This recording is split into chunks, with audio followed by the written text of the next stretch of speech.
You get Christian McCaffrey on the other side. He's not going to have as many hits and tackles, but if he has one of those games or two of those games late in the season that we know Christian McCaffrey can have with that San Francisco 49er run game, where a big gaping hole gets pushed open in the middle of a playoff game and Christian McCaffrey goes for like 175, we're going to look back and go, oh, a bunch of third-round picks were what was given up for this dude who is so explosive, so electrifying, and I think we all have forgotten about it because he's been on the Carolina Panthers, who have been in rebuilding mode literally for 3 years with the richest NFL owner. Now, he is no longer the richest NFL owner. He still has a lot of cake. He's still going to be rebuilding, but this dude was a dude. If he can stay healthy, and that's a big if, he's going to have one of those games where we're going to go, of course, the San Francisco 49ers, who already have Debo and Ayuk and Kittle and everybody else.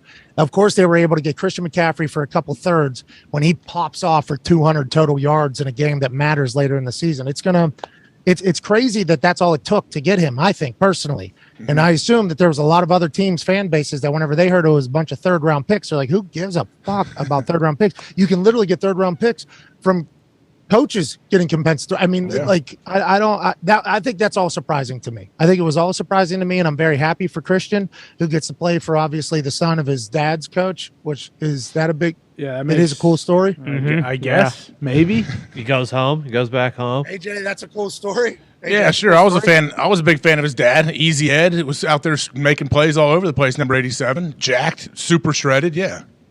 You think Christian McCaffrey's going to do a mile high salute? Oh, you know, he's the modern TD. That'd be sweet, wouldn't it? Santa Clara salute.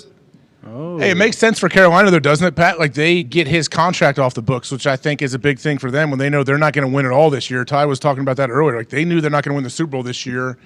Now, who knows what happens from now until the end of the season? But, yeah, they get that contract off the books, and they can try to figure out how they're going to salvage whatever the hell they want to salvage.